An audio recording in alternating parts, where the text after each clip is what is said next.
대우리문답 149문 소개합니다. 어떤 사람이든지 하나님의 계명을 완전히 지킬 수 있는가? 지금까지는 십계명의 이러한 각 계명들을 소개해 드렸습니다. 대우리문답은 이제 십계명을 전체적으로 소개하고 난 이후에 그 십계명의 그러한 준수 여부에 대한 부분들을 다시 한번 이렇게 요약적으로 소개하고 정리합니다. 이 십계명을 하나님께서 어떤 목적 속에서 우리에게 주셨는지, 또 십계명을 우리가 어떤 방식으로 또 사용해야 되는지에 대한 이러한 율법에 대한 웨스민스터 대우리 문답의 아주 그 깊은 이해들이 또 이렇게 십계명이 끝난 후에도 또 추가적으로 좀 더 상세하게 설명되어지는 것을 볼 수가 있습니다. 우리가 십계명을 시작하기에 앞서서도 십계명은 세 가지의 그러한 그 사용 용법, 사용 기능이 있다라고 말씀을 드렸습니다. 첫 번째로는 정죄, 우리를 예수님께로 인도하기 위한 몽학 선생, 초등 교사와 같이 우리의 죄를 지적하는 정죄하는 기능. 그다음에 인간의 양심 속에도 이 십계명이 스며들어서 죄를 억제케 하는 그러한 사회적 기능, 억제의 기능. 그다음에 예수님을 믿고 난 이후에도 성화의 규범으로서 하나님 앞에서 우리가 말씀을 의지하고 배우면서 십계명을 따라 더욱 거룩해져 가도록 우리를 성화로 인도하시는 아주 중요한 삶의 규범으로서의 기능과 또 용법을 가지고 있다라고 말씀을 드렸습니다. 그 이제 십계명의 이러한 성격을 다시 한번 종합적으로 한 번 더 이제 강조하고 또 요약하면서 이제 본격적으로 은혜의 수단이라고 하는 말씀, 성례, 기도, 이러한 교회 생활과 또 성도들의 성화와 관련된 또 이러한 중요한 교회적 수단과 질서를 본격적으로 소개해 갑니다. 이제 다시 한번 십계명을 마무리하면서 십계명을 우리가 과연 완전히 지킬 수 있는가라고 이렇게 다시 한번 물으면서 답: 아무도 자기 스스로든지 혹은 이 세상에 받은 어떤 은혜로든지 하나님의 계명을 완전히 지킬 수 없고 오히려 생각과 말과 행동으로 매일 계명을 범한다. 이렇게 해서 이것은 십계명의 첫 번째 사용인 그러한 정죄의 그러한 그 기능으로서 우리는 하나님의 말씀 앞에 온전히 순종할 수 없는 그런 완전히 부패한 인간임을 깨닫게 하는 그러한 성격으로서의 이러한 십계명과 율법의 성격도 있습니다. 또 더 나아가서 예수님을 믿고 난 이후에도 성화의 규범으로서 십계명은 우리에게 아주 중요한 기준을 역할을 합니다. 그럴 때에 우리는 이 십계명 자체는 완벽하지만 이 십계명을 지키는 우리 인간이 연약하기 때문에 예수님을 믿고 난 이후에도 여전히 우리는 육체의 연약함을 가지고 있어서 또 죄의 이런 유혹들을 받게 됩니다. 그래서 아무도 자기 스스로든지 또 이 세상에 받은 그러한 어떤 은혜를 통해서라도 우리가 이 땅에 육체의 연약함을 가지고 있는 동안에는 이 십계명을 완전히 지킬 수가 없고 매일매일 또 우리는 그 죄와 싸워가면서 성화와 관련된 또 이러한 죄의 부패와 또 아픔들의 또 이러한 유혹을 받으면서 성령의 도우심과 또 그리스도의 공로로 매일매일 또 그렇게 죄의 용서를 구하면서 성화 거룩해져 간다라는 겁니다. 이제 이 149문은 십계명을 성화의 규범으로 우리가 사용하되 또 조심해야 되는 것은 완전주의에 대한 이런 부분들을 한 번 더 이렇게 당부하고 있는 것을 알 수가 있습니다. 이 우리가 십계명과 관련해서 성화 부분에서 많은 논쟁을 일으켰던 것이 이 십계명을 무시하는 그러한 직통계시나 환상 이런 걸 강조하는 신비주의, 또 경건주의, 또 이러한 분파들이 있었고요.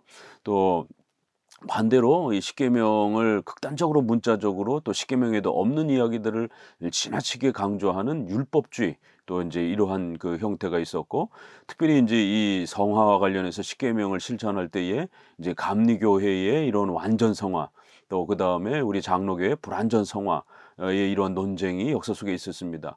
그리고 더 나아가서는 개혁주의를 추구하는 이런 또 가까운 또 분파 중에 회중파와 관련된 또 이러한 그 분파 안에서도 완전주의를 추구하면서 아주 엄격한 그러한 윤리관, 엄격한 그러한 청빈한 삶, 뭐 이런 부분들을 회중파 계열에서 굉장히 이렇게 금욕주의적인 이러한 그 형태로 접근하면서 감리교식의 완전주의, 또 경건주의의 또 이러한 지나친 금욕주의적인 이러한 형태가 결국 회중파 안에도 스며들어서 회중파의 이러한 그 성화와 십계명에 대한 이런 윤리가 자체가 굉장히 엄격하고 무섭습니다. 이 장로교에 비하면 굉장히 엄격하죠.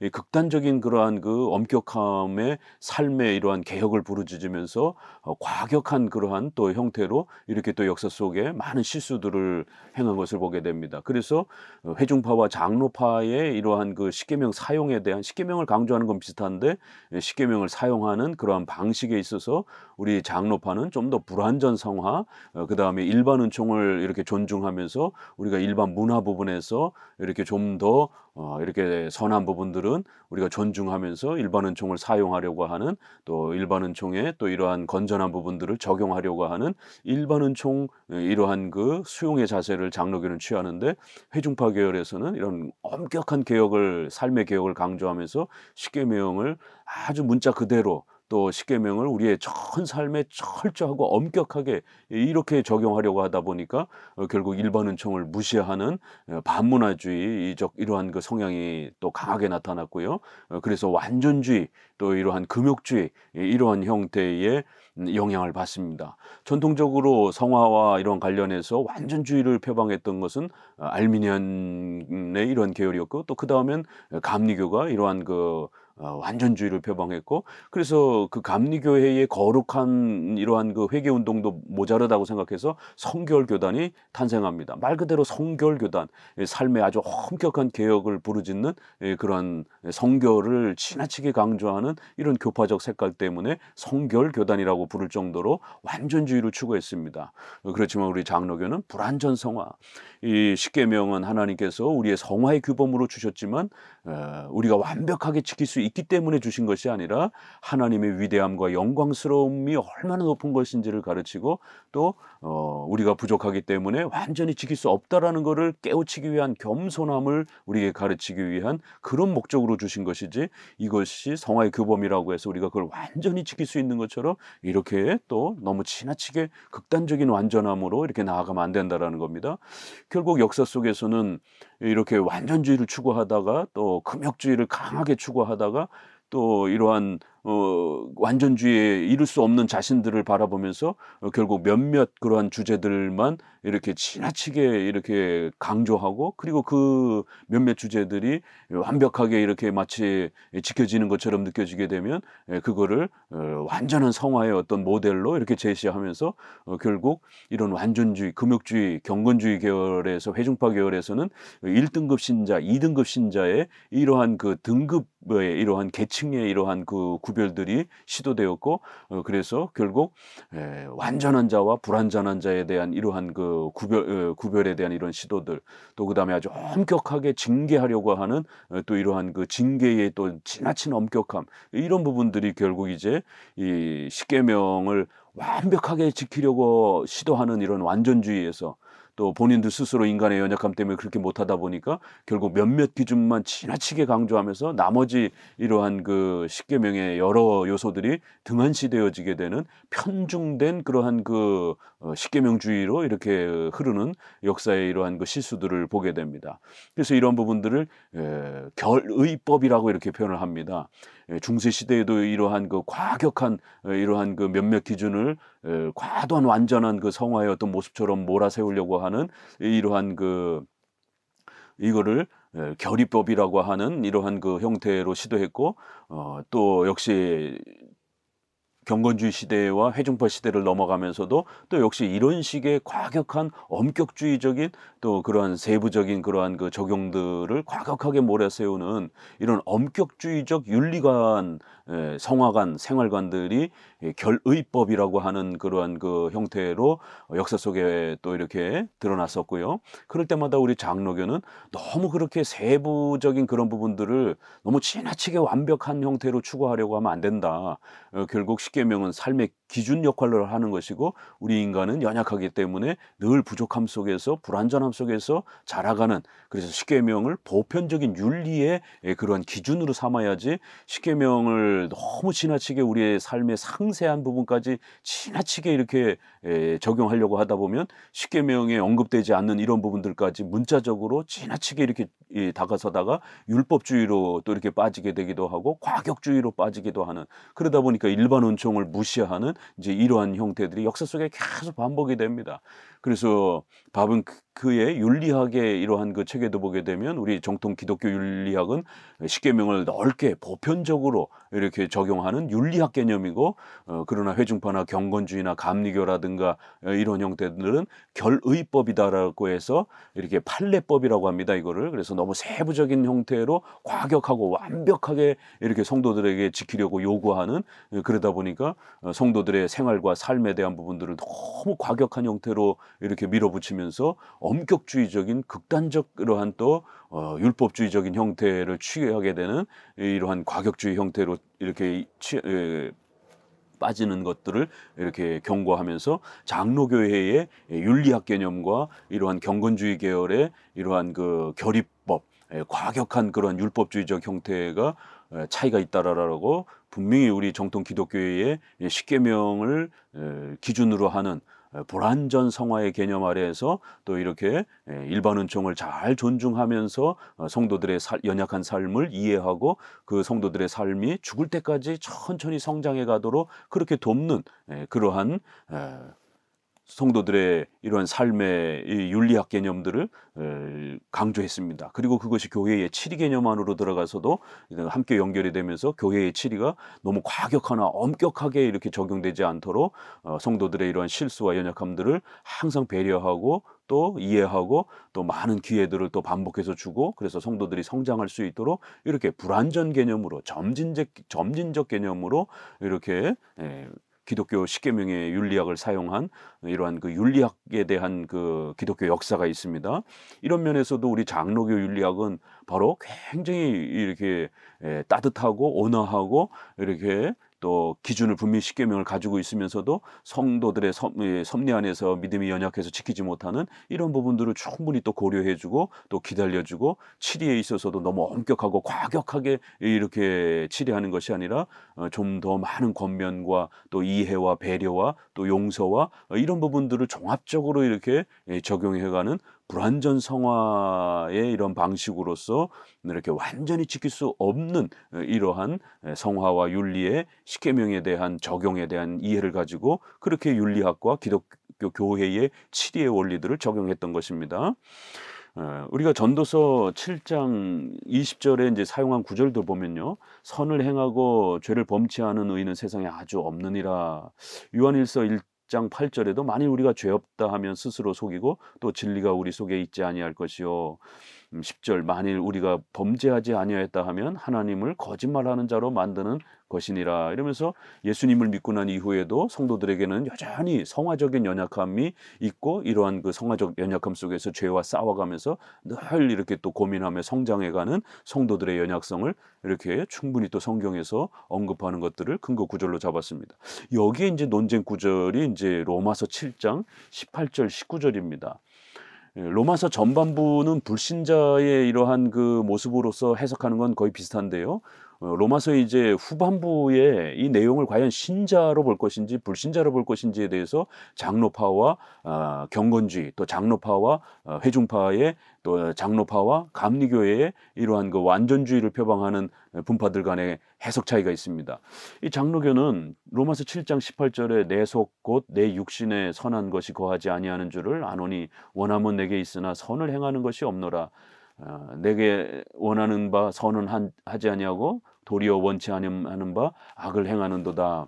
그래서 바울이 이렇게 마음으로는 선을 행하고 싶지만 육신의 연약함 때문에 죄를 범해서 또 안타까워하고 괴로워하면서 하나님의 도우심을 간구하는 이런 모습을 완전주의 쪽에서는 이거는 불신자 모습이다, 이렇게 소개하는 겁니다. 신자는 이렇게 불완전한 상태로 있을 수는 없다, 이러면서 대부분의 경건주의와 복음주의와 또 이런 후대 회중파 계열들은 이거를 불신자로 봅니다.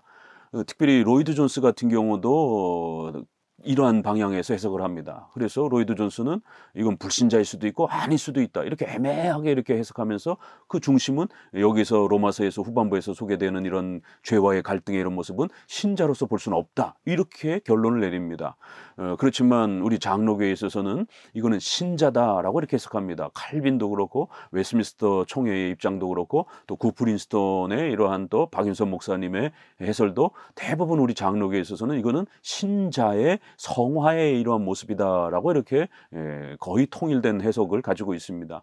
그래서 불완전한 이러한 모습으로서 성화 속에서 죄와 갈등하는 이러한 모습, 이 신자가 아니라면 이런 죄에 대한 갈등 자체가 있을 수 없다라는 것이죠. 왜냐하면 죄에 대해서 반성하지도 않고 죄에 대해서 각성도 없기 때문에 불신자는 그러한 죄에 대해서 회개의 이러한 각성들을 할 수 없기 때문에 이건 신자의 모습이라고 전통적으로 해석해 온 것입니다. 그래서 로마서 7장 18절 19절을 웨스민스터도 이렇게 근거 구절로 잡으면서 이렇게 신자가 죄로 인하여 갈등하고 괴로워하는 십계명을 완전히 지킬 수 없는 그러한 자신의 부족함과 연약함들을 하나님 앞에 토로하고 아파하는 그러한 연약함의 신자의 이런 모습으로서 근거 구절로 이렇게 가지고 온 것을 봅니다. 이 완전주의 성화와 불완전에 대한 이러한 그 접근법이 이렇게 차이가 난다라는 것. 그럴 때 우리 장로교회의 윤리학은 이렇게 불완전 성화를 기본으로 해서 하나님 앞에서 계속해서 성화되어져가는 이러한 모습, 그리고 그것이 교회의 치리와 관련해서도 치리 권징 부분에서 이렇게 온화하고 좀 더 많은 기회를 성도들에게 베푸는 그런 따뜻한 방식으로서의 권징이지, 이렇게 엄격하고 아주 무섭고 이렇게 극단적인 그러한 과격한 형태로 치리하는 그러한 방식들이 아니라는 것을 우리는 또 구별을 해야 됩니다.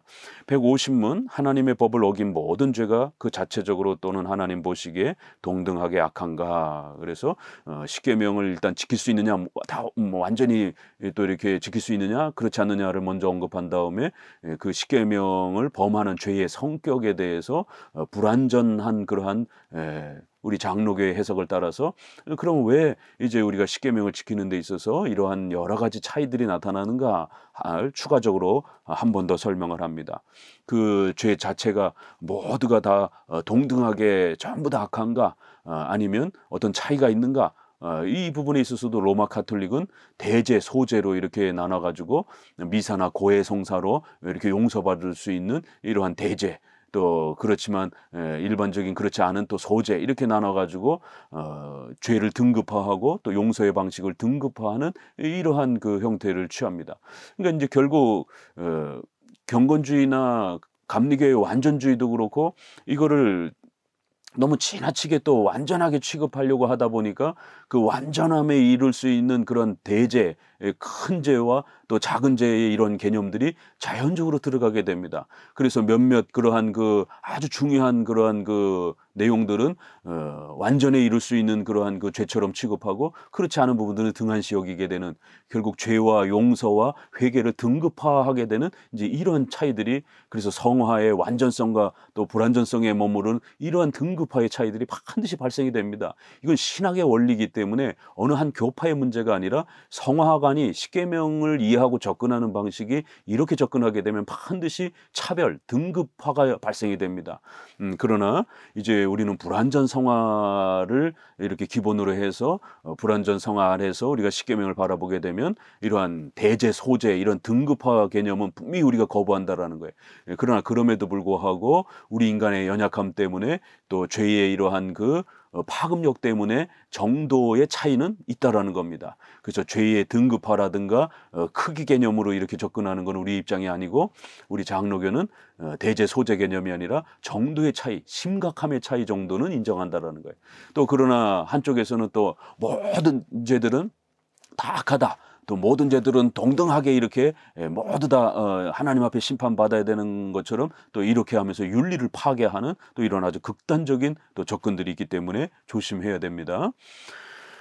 하나님의 법을 어긴 모든 범죄가 동등하게 악하지 않고, 어떤 죄들은 그 자체적으로 그리고 여러 가지 악화시키는 원인들 때문에 다른 죄들보다 하나님 보시기에 더 악하다. 그래서 대제, 소제 개념의 이러한 완전한 죄, 완전한 그 단계에 오를 수 있는 그러한 형태와 그렇지 않은 단계를 이렇게 구별하는 등급 개념의 차이가 아니라 원인들 때문에 또 그 자체적으로, 그래서 다른 죄들보다 하나님 보시기에 더 악한 이런 형태가 발생이 된다라는 거예요. 죄의 정도, 심각함의 정도의 차이가 발생될 수 있다라는 겁니다. 이걸 인정하지 않게 되면 윤리학이 망가져 버립니다.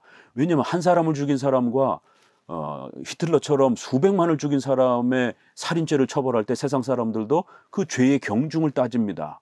그래서 분명히 더 심각한 범죄에 대해서는 형을 더 많이 때리고 사형까지 이렇게 심판을 내릴 정도로 선고를 내릴 정도로 그 죄의 경중이 인간의 보편적 상식선에서 맞다라는 것이죠. 그래서 반드시 죄는 그 자체적으로 또 그 파급력 때문에 또 그 정도 때문에 더 악한 심각한 죄의 모습이 있고 그렇지 않은 또 마음속으로 이렇게 범한 죄와 그걸 행동으로 옮긴 죄의 이런 부분에 있어서의 차이가 분명히 발생이 되는 것입니다.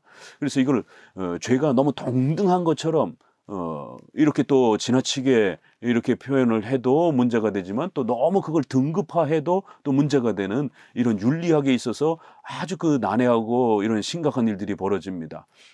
이걸 너무 등급하게 되면 결국 완전주의의 이런 함정에 빠지게 되고 율법주의에 빠지게 되고 금욕주의와 같은 이런 극단적 엄격주의에 빠지게 되고요. 이거 다 또 죄가 뭐든 죄는 다 지옥 간다 이러면서 동등하게 취급해 버리게 되면 한 사람을 죽인 사람이나 10사람을 죽인 100명을 죽인 사람이나 또 마음속으로 범죄한 것과 실제로 행동으로 살인을 범한 것과 이러한 기본적 인간의 이 상식적인 윤리학의 이러한 모든 토대가 붕괴가 되어질 수 있는 이런 일이 벌어지는 것이. 그래서 우리 장로교 윤리학은 이처럼 그 죄의 십계명을 적용하고 또 이렇게 살펴가는 데 있어서 분명히 우리의 인간의 부패와 연약함 때문에 십계명을 온전히 지키지 못하는 그러한 연약함이 있고 또 우리 인간의 연약함 때문에 십계명을 범하는 방식에 있어서 정도의 심각함의 차이가 분명히 발생될 수 있다라는 겁니다. 요한복음의 말씀에도 우리가 요한복음 19장 11절도 보면은요. 나를 내게 넘겨준 자의 죄는 더 크다. 그래서 예수님을 십자가에 실제적으로 못 박은 자들의 죄는 훨씬 더 크다. 이 비교급이 나옵니다. 구약에도 에스겔 8장 6절에 그들이 여기서 크게 가증한 일을 행하여 또 그리고 너는 다시 다른 큰 가증한 일을 보리라 라면서 그 비교급을 이렇게 쓰는 것을 봅니다. 또 요한일서 5장 16절에는 사망에 이르는 죄가 있으니 이에 대하여 나는 구하라 하지 않는다 이러면서 성령 해방죄와 같은 용서받을 수 없는 그런 아주 심각하고 위험한 죄가 분명히 이렇게 구별되어 있다라고 이렇게 성경은 곳곳에서 말한다라는 겁니다. 그럼 151문 어떤 죄들을 다른 죄들보다 더 흉악하게 만들고 악화시키는 것이 무엇인가? 그래서 이것을 장로교에서는 그런 이 죄의 경중과 정도의 차이를 그럼 어떻게 구별하는가? 이 구별법에 따라서 교회의 치리의 성격이 구별되고 달라지는 것입니다. 죄들은 다음과 같은 상황에서 더 악화된다. 그래서 처음에는 범죄하는 사람들 때문에 그래서 그들의 연령이 높거나 보다 더 많은 경험 혹은 은혜를 가졌거나 직업, 재능, 지위, 직분에서 탁월하고 다른 사람들의 인도자들이고 그 때문에 다른 사람들이 그들을 따르기가 쉬운 경우라면 더 악화된다. 이건 우리가 일반 은총의 이러한 보편 사회의 상식적 수준에서도 이해되어지는 것이죠. 나이가 많은 사람들이 범죄하는 것과 아이들이 범죄하는 것은 분명히 차이가 있는 겁니다. 또 직위와 직분이 높은 이러한 회사의 사장이 범죄하는 것과 직원이 범죄하는 것은 이러한 그 범죄 규모가 다르잖아요. 또 위정자들과 또 이러한 고위 판사와 이러한 또 의사들이 범죄하는 것은 또 이러한 성질이 분명히 차이가 나는 겁니다.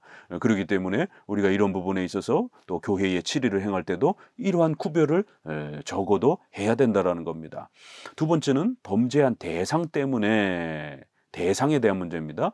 하나님과 그의 속성과 예배에 직접 대항하며 그리스도와 그의 은혜와 성령과 그의 증거와 사역들에 대항하며 이렇게 해서 삼위일체 하나님을 직접적으로 대상으로 해서 범죄하고 신성 모독을 하는 이런 죄들은 굉장히 심각한 것이죠. 그래서 구약에서도 아주 다른 죄들보다도 아주 엄격하게 죽음으로 처벌을 하는 어떤 좀 더 경중이 약한 죄들은 이렇게 배상을 통해서 돈으로 또 이렇게 피해를 보상하기도 하지만 신성 모독죄 같은 경우는 돌로 때려 죽이라라고 하는 이런 아주 가혹하고 엄격한 사형으로 그 죄를 묻기도 합니다. 신약에서도 역시 이런 죄와 관련해서 신성 모독적인 하나님을 대상으로 하는 죄들은 훨씬 더 심각한 겁니다.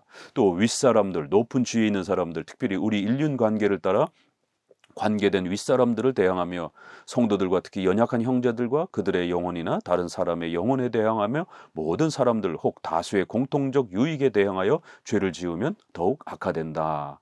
그리고 이제 우리 인간과 관련해서는 위정자들이나 높은 지위에 있는 사람들 또 그다음에 부모와 관련돼서 인륜관계에 있어서 이렇게 부모님에게 범하는 죄들, 우리 사회법에서도 친족살인은 훨씬 더 형이 엄하게 심판하지 않습니까? 그다음에 교회를 핍박하는, 성도들을 핍박하는 이런 죄악들, 그다음에 우리 인류의 공통적인 그러한 보편적인 안녕과 질서를 해치는 또 이러한 심각한 이러한 죄들이 더욱 악화된다라고 이렇게 언급합니다.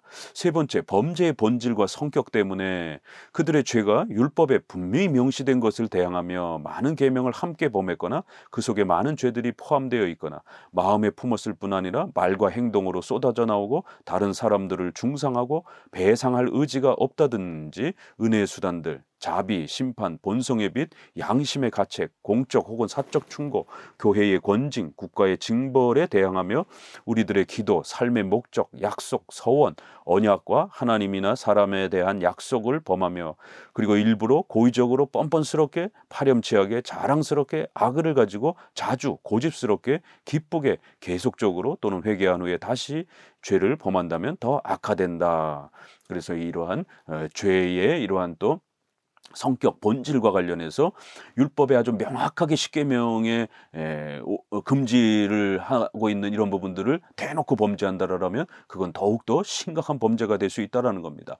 그러나 십계명에서 이렇게 아디아포라 중립적인 우리 양심의 자유에 맡긴 또 이런 부분들을 우리가 혹시라도 잘못 범하고 실수를 했다라면 그것은 좀 더 약하게 또 이렇게 죄를 범하는 것이 될 수 있습니다. 명백하게 드러나는 그런 부분들을 범할 때는 더 큰 또 책망을 받는 겁니다. 또 하나만 죄를 십계명을 범하는 게 아니라 여러 십계명의 요소들을 한꺼번에 동시에 범죄할 때 또 그러한 큰 책망을 받을 수 있는 겁니다. 또 마음뿐만 아니라 바깥으로 행동으로 또 이렇게 표출했을 때는 더 죄의 심각성을 요구받는 것이고요.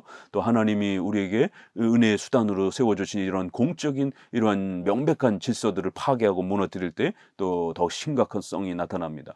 그리고 마지막 구절들은 일부러 고의적으로 뻔뻔스럽게 자주 고집스럽게 계속적으로 이렇게 하나님을 모독하고 하나님의 말씀을 범죄하는 것은 이 성령 회방죄에 이렇게 해당이 됩니다.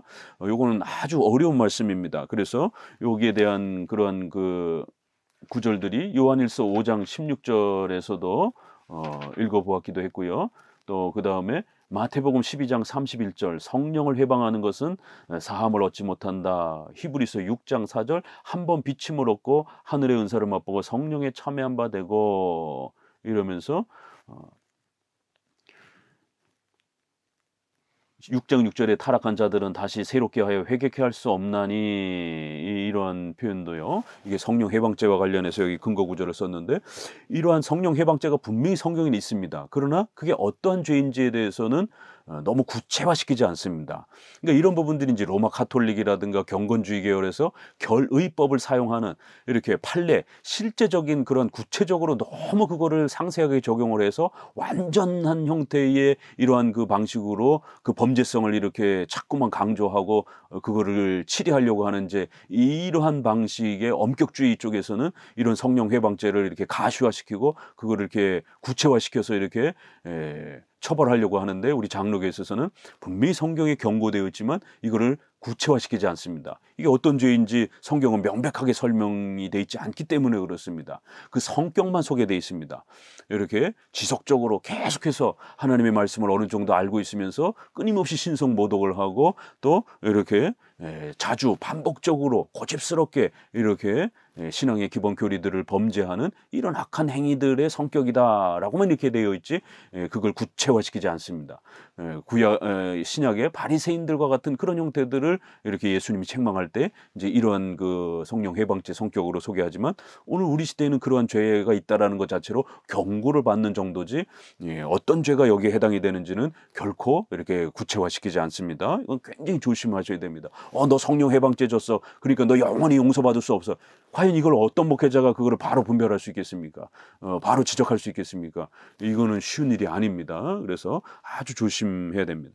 때와 장소 네 번째 상황 때문이다. 주일이나 다른 예배 시에 죄를 짓든지 예배 직전이나 직후에 하든지 그런 범죄를 예방하거나 극복할 수 있는 다른 도움이 있음에도 죄를 짓는 경우에 그리고 공개적으로 남들 앞에서 죄를 지음으로써 그들이 그 죄에 의해 자극을 받거나 오염될 수 있는 경우에 죄를 짓는다면 더 악화된다. 이렇게 해서 분명히 시간과 때와 장소 때문에 더 악화될 수 있다라는 거예요. 주중에 범죄하는 것보다 또 주일에 이렇게 범죄하는 것은 더 큰 심각성이 분명히 발생이 된다라는 것입니다. 또 사적으로 이렇게 범죄하는 것보다 또 공개적으로 또 이렇게 범죄하게 되면 더 심각함들이 발생이 된다라는 것이에요. 그래서 이렇게 네 가지 정도를 이렇게 그 죄를 범할 때의 심각성이나 그 정도성이 이렇게 악화될 수 있는 정도를 장로교는 이 정도 구별을 한 거고, 여기에 맞춰서 7일을 할 때도 이렇게 좀 더 심각하게 책망해야 될 때는 여기와 관련되어 있을 정도로 이렇게 십계명을 범했을 때 좀 더 엄하게 이렇게 책망하고, 그렇지 않은 경우들은 좀 더 많이 이렇게 배려해주고 또 회개의 기회를 더 많이 이렇게 따뜻하게 배려해주는 그러한 방식의 치리인 것입니다. 장로교회의 이러한 윤리학과 또 교회 치리와 또 책망의 방식들이 어떠한 것인지가 151문에 아주 중요한 그 기준으로서 이렇게 소개되어 있습니다. 목회 현장에서 개혁주의 교회, 청교도 교회를 이렇게 표방하면서 목회하다가 초년 목회자들이, 경험이 없는 목회자들이 많이 실수하는 것이 바로 이런 부분들이에요.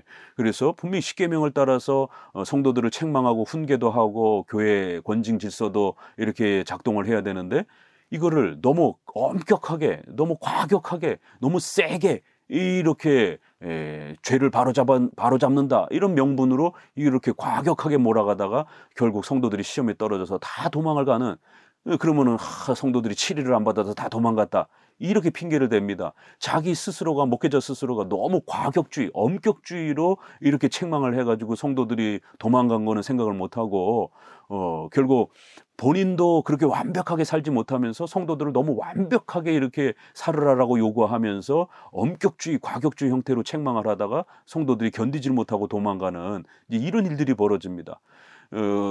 한국의 현대 교회는 치리가 없는, 잘못을 바로잡지 않는, 그저 기복주의나 이야기하고 아무런 책망도 하지 않는, 이거 분명히 문제입니다.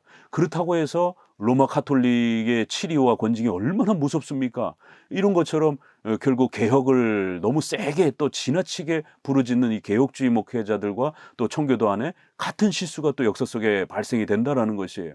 그래서 장로교적 윤리관, 성화관, 또 십계명을 사용하는 방식, 교회의 치리 원리 이런 것들을 잘 배워서 분명히 심각성에 해당이 되는 부분들은 우리가 엄중하게 책망을 하되, 그러나 그렇지 않은 부분들은 좀 더 온화하게 치리하는, 칼빈의 기독교 강요에서는 목회자들의 죄는 아주 엄격하게 책망하라는 거예요. 그러나 성도들의 죄들은 몰라서 그러는 경우들이 대부분이기 때문에 좀 더 온화하게 책망하라라고, 대상을 구별하라라고까지 이렇게 또 치리의 방식들을 이야기합니다. 그래서 우리 개혁주의를 표방하는 이러한 또 목회자들 가운데 젊은 목회자들은 이러한 웨스트민스터 대의리 문답의 이러한 윤리학 개념, 또 교회 치리의 이러한 원리들을 잘 이해해야 됩니다. 이런 부분들을 선생님으로부터 또 이렇게 선배로부터 신학자로부터 꾸준히 이렇게 배우지 않고 그저 자기 혼자 독학하다가 이게 개혁주의는 치리가 엄격하구나, 말씀, 성례, 권징, 교회의 표지 아래도 이렇게 치리가 있는 것처럼 아주 권징을 엄격하게 해야 되는구나, 이렇게만 생각해가지고 성도들을 너무 과격하게 책망하고 또 몰아세우고 막 완전주의적으로 이렇게 막 그 삶을 개혁한다라고 막 이렇게 등을 떠밀다가 결국 성도들이 믿음이 연약해서 다 떠나버리는 이제 이런 실수들이 발생되지 않도록 좀 더 성숙하고 목회자 스스로가 먼저 이러한 윤리학과 치리에 대한 원리들을 더욱 숙성시키면서 더 깊이 또 이렇게 배워갈 필요가 있습니다. 152문, 모든 죄가 하나님으로부터 마땅히 받을 보응이 무엇인가? 모든 죄는 지극히 작은 것이라도 하나님의 주권과 선과 거룩 또는 그의 의로운 율법에 대항하는 것이므로 현세와 내세에서 하나님의 진노와 저주를 받아 마땅한 것이며, 그것은 그리스도의 피가 아니고서는 속죄될 수 없다. 이렇게 하면서 다시 한 번 더 마무리 한번 당부를 합니다. 분명히 이 죄의 심각성의 경중에 이렇게 분명히 이 차이가 발생이 되고, 그렇기 때문에 목회자를 징계할 때와 성도를 징계할 때, 또 성도를 징계할 때 한 번 더 기회를 줘야 되는 되는 이런 따뜻한 그러한 치리 형태와 또 아니면 더욱 엄격하게 징계해야 되는 이러한 정도의 차이가 분명히 있다라는 겁니다. 그러나 그럼에도 불구하고 우리가 하나님 앞에서 그 죄의 본질적인 그러한 근원적 성격을 보게 되면 작은 하나의 죄라 할지라도 그 죄 하나 때문에 우리 인간은 얼마든지 지옥의 형벌을 받아도 마땅할 그러한 존재임을 죄론과 관련해서는 항상 잊지 말아야 된다라는 겁니다. 마지막 결론처럼 이렇게 소개를 하는 것입니다. 아무리 큰 죄도 용서받을 수 있고 또 아무리 이러한 비중이 약해 보이는 죄라 할지라도 또 지옥에 갈 만하다. 이게 어거스틴이 이제 죄와 관련해서 또 이러한 십계명의 윤리학과 관련해서 했던 아주 유명한 말입니다. 그래서 너무 이렇게 큰 죄, 대죄, 소죄로 이렇게 접근하고 완전주의로 접근해서 어떤 특정한 어떤 등급을 나눠가지고 이렇게 접근하지 말고 어떠한 큰 죄라도 하나님 앞에 용서를 구하면 용서받을 수 있다라는 것입니다. 그러나 또 죄의 본질상으로 보게 되면 아주 가장 보잘것없는 그러한 죄라 할지라도 십계명의 이러한 그 죄를 범하게 되면 그건 하나님의 의로운 주권과 선과 하나님의 뜻을 어기는 것이기 때문에 그건 아주 지옥에 갈 만한 형벌을 받아 진노와 저주를 받아 마땅한 그런 죄의 본질임을, 그래서 죄가 얼마나 무서운 것인지를 우리는 명백히 또 해야 할 필요가 있다라는 것입니다. 그것은 오직 예수님의 피와 희생을 통해서 우리가 구원받지 않는다라면 결코 불가능한 그런 죄의 본질적 성격을, 죄의 무서움의 그 죄값의 성격을 한시라도 놓쳐서는 안 된다라는 것이에요. 그럼에도 불구하고 그것이 우리의 성화와 교회의 이러한 치리 질서 안으로 들어왔을 때는 너무 엄격하게 또 너무 완전하게 이런 방식으로 몰아세우지 말고 성도들은 계속해서 죽을 때까지 성장하고 자라가야 되는 거기 때문에 좀 더 따뜻하고 온화하게 이렇게 책망하고 또 성도들에게 한 번 책망하려면 9번 정도 격려하고 칭찬하면서 그리고는 한 번 책망하는 겁니다. 이렇게 비중을 잘 조절을 해야지 성도를 매번마다 회개만 외치면서 이렇게 목회자의 설교가 늘 죄 회개 이것만 외치면 이건 감리교가 죄의 성결만 강조하는, 또 회중파가 회심준비론이라든가 아주 엄격하고 완벽한 그런 회개를 요구하는, 이게 다 회개 중심의 이러한 구원관이요 성화관입니다. 바로 이런 면에서 윤리학과 교회 치리 개념에서도 장로교는 다르다라는 거예요. 죄 회개 이것만 강조하지 않습니다. 우리 성도들에겐 좀 더 따뜻하고 온화한 방식으로 이렇게 치리하고 그 죄에 또 이런 문제를 묻고 성도들이 계속해서 성장해 가도록 더욱 실수를 만회하고 계속 또 자라갈 수 있도록 기회를 마련해주고 또 성도들을 격려하고 칭찬하고 또 이러면서 보다듬어주면서 이렇게 아주 따뜻하고 사랑이 넘치면서 그러면서도 또 분명히 치리를 할 줄 아는 이러한 방식이 장로교회의 윤리학이라는 사실을 명심하셔야 됩니다. 그래서 하나님은 이제 성도들을, 이런 연약한 성도들을 도와주시기 위해서 은혜의 수단이라고 하는 것을 또 교회의 유형교회 안에 질서 안에 마련해 두셨다라고 하면서 이제 후반부의 뒷부분에는 은혜의 수단 이야기들이 또 추가적으로 나오는 것입니다. 오늘 십계명을 끝마치면서 다시 한번 정리하면서 기독교 윤리학 또 교회의 치리학과 관련된 이런 부분들을 다루어 보았습니다. 감사합니다.